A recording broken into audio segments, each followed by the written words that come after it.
Hello, my name is Justin, and today I'm doing a science presentation for my 7th grade class, Miss Relanders. My science presentation is going about constellations, but not all the constellations, just one, which is Phoenix, which is up here. And there's another picture over here, and so you can see it, kind of see it better. Here's the head, the wings, and the tail. And there are actually many very different looks to Phoenix due to the fact that it's changed over the ages and transformed through how people see it. And now there are many constellations, as you can see on the star map. And this is a star map of northern and southern constellations, just so you know. And right here is Phoenix. You kind of can't see it. But over here I have a map of only the southern hemisphere ones. And right here is Phoenix. This is the most recent version right here. And now in this presentation I'm going to be talking about not only the constellation, but its 3 brightest stars. The constellation's name comes from a mythical type of bird that looks like a huge eagle and has multicolored plumage. And a phoenix is usually associated with death and rebirth because when the phoenix dies, it burns up and a baby phoenix rises out of its ashes. And like the phoenix, the constellation runs from the east to the west, and it kind of represents death and rebirth, because the sky becomes orange over here, which represents the phoenix turning into ashes and then being reborn on the other side, repeating the life cycle. And the phoenix dies by its own fire, as I said, and the constellation is in the southern hemisphere, as I said, and it can be seen at latitudes 32 and -90. And here is a picture of it, and this is not actually where it is located in the sky. This is just to show. It's just a cool little pic, and it is only seen in winter and autumn at night. At night, and is best seen in November at 9 p.m. So right here is a picture of the phoenix, just so you know, and here is another picture of Phoenix, and there's another picture of the phoenix over here with the legends. It is best seen in the month of November at 9 p.m. Since it is a modern constellation, it does not have any Greek mythology behind how it is in the sky.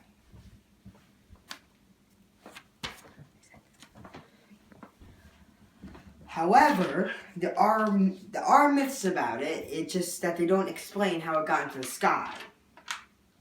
So, but they all have one thing in common. The phoenix dies, turns to ashes, and then is reborn into another phoenix.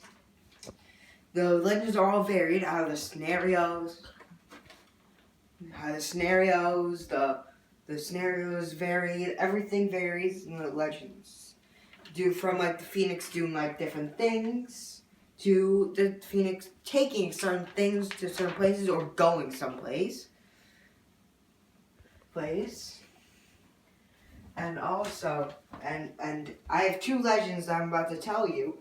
One of the Greek legends is when a phoenix is reborn, it takes its old nest in the temple of Hyperion, the Lord of Light. And the Lord of Light is a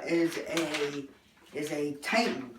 But since this is not a Greek mythology project, I'm not going to explain Titans.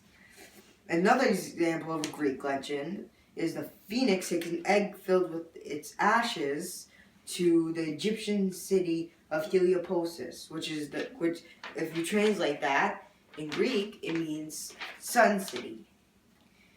And it was created by Plancius from the observations from Dutch navigators in the late 16th century, which is about the time when America was still colonizing.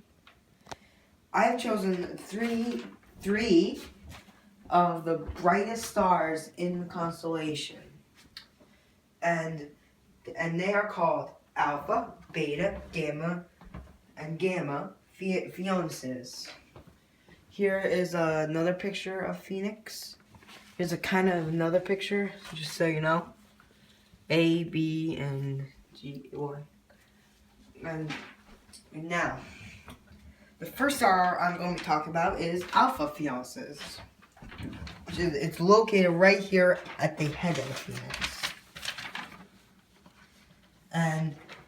And it is an orange giant and is the brightest star in the constellation. It is also called the head of the Phoenix. It is referred as Anka, and it's 4 times the mass of the sun. And the next star is Beta Phoenixes, which is a binary system, and is the second brightest star in the constellation. It is located near the center of the constellation, right here. And it is too far away to find that much information about it. But maybe when we have better technology, we can see it with better clarity. And finally, Gamma Phoenixes is the third brightest star, and an orange giant, which is right here. And that's the orange giant. And right here is located near the end of the constellation, and it is at the end. And again, it's too far away. We can't see it that well. So maybe when we have better technology. So these are the 3 brightest stars in the constellation. You'll see these first before you see any of the other stars. And now, even though Phoenix is a modern constellation, it is a very popular constellation with different legends, myths. There's a lot of different things about it. It was also believed by Greek, Persian, Arabic, Egyptian, Roman, Turkish, Indian, and Chinese, and among others. I've spent a lot of time studying about Phoenix, where it's located. I was trying to find a myth about it, and there is no real myth, as I said. And I've used this information to create the project. And I also spent a long time finding these photos. I think these photos look nice, don't you? Anyway, I hope you enjoyed this presentation, because I also loved setting it up. It was so fun, and I hope to travel to Africa or Australia, because those are the best places you can see it. To see it one day in November at 9 p.m. I don't know if it's that specific, or I don't know, but that's my end of my presentation. I hope you enjoy.